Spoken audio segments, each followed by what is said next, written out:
मैं लाल किला बोल रहा हूँ। मेरी कहानी शुरू होती है मुगल खानदान से। ये दौर था मुगलिया सल्तनत का। हर तरफ हाहाकार मचा था, लोग बिलख रहे थे। मेरी नींव में कई राज आज भी दफन है। जब गुजरा दौर याद करता हूँ तो मेरी दीवारें कांप उठती है, आंखें बरबस ही भर आती हैं। मैं मजबूर था, मैं लाचार था, मगर मैं कर भी तो क्या सकता था। यह दौर था 1638 का। अब मुगलिया सल्तनत अपने परवान पर थी। आगरा के दरबार में अब शाहजहां विराजमान था। यह वही शाहजहां था जिन्होंने प्रेम का प्रतीक बनकर ताजमहल जैसी इमारत को खड़ा कर दिया था। मगर अब शाहजहां आगरा की गर्मी को सहन नहीं कर पा रहा था और इसी बात पर दरबार लगाया गया। दरबारियों से राय ली और इस तरह एक नया नाम उभर कर सामने आता है, पुरानी दिल्ली। यमुना नदी के संगम पर फैला यह एरिया मनमोहक था और हकीकत में इसे उकेरने का काम किया था उस्ताद अहमद लाहौरी ने। इस तरह यमुना के कल के बीच में मेरी गड़गड़ाहट का दौर शुरू होता है। यूं तो मुझे बनने में करीब 10 सालों का समय लगा था, मगर इस दौरान घटी घटनाओं ने मुझे खून के आंसू पिला दिए थे। निर्माण के दौरान ही मेरी नींव में कितनों को ही जिंदा दफन कर दिया था। इस तरह अब मुझे मुगलों के इन काले कारनामों का सामना करना पड़ रहा था। मुझे आस थी कि मेरी नींव को दूध पानी से नहलाया जाएगा, मगर मुझे तो निर्दोषों का खून ही नसीब हुआ था। और इस तरह मुझे बनने में करीब 1 दशक का समय लग गया था।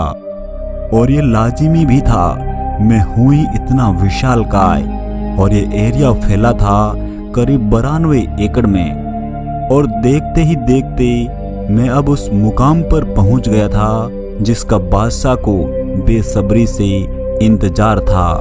आखिर ये इंतजार का सिलसिला भी अब खत्म होने को था। हर रोज की तरह मैं उस सूरज को निहार रहा था।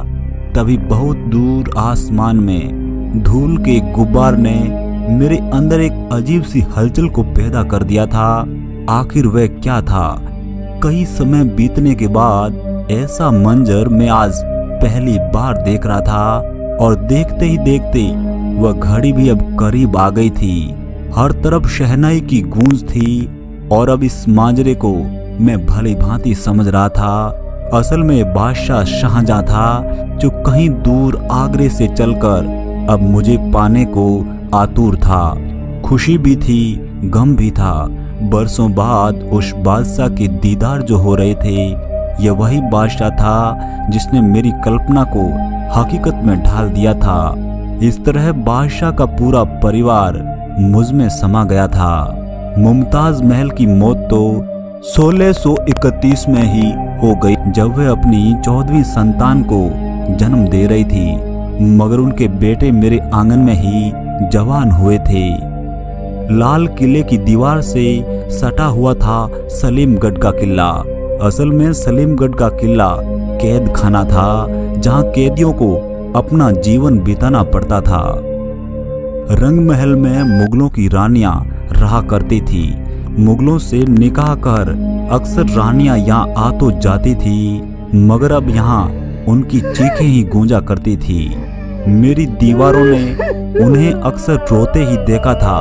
उनके आंसुओं के सैलाब को मैं कैसे भूल सकता हूँ। छल कपट की राजनीति का अब मैं मोहरा सा बन गया था। बात बात पर तलवारें निकलना तो अब आम सी बात हो गई थी। अब ये कट्टरता का दौर बड़ा ही भयानक था। सरेआम लोगों को लूटकर उन्हें काट दिया जाता था। शाहजहां को अपनी बेटी जहांआरा से बेहद लगाव था और अपना चहेता बेटा था दारा शिकोह को अपने जीवित रहते ही उत्तराधिकारी बना दिया था। मगर एक समय शाहजहां को एक ऐसे मंजर का भी सामना करना पड़ा था जिसकी उन्होंने कभी कल्पना भी नहीं की थी। ये दौर था 1657 का।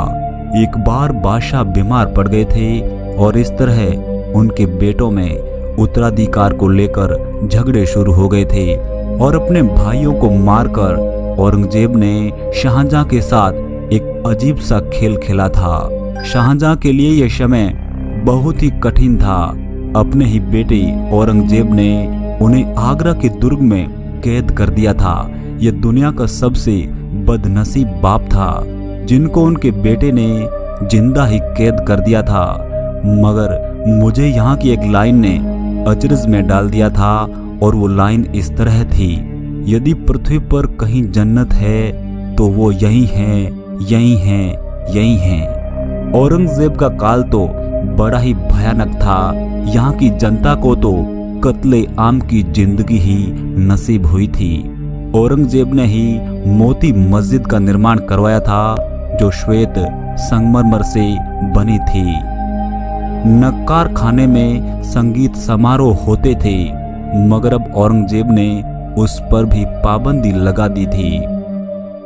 बीते दौर में शिवाजी को भी यहाँ अपमान का घूंट पीना पड़ा था मगर इस अपमान के बाद मराठों ने मुगलों को कभी चैन से सोने नहीं दिया था।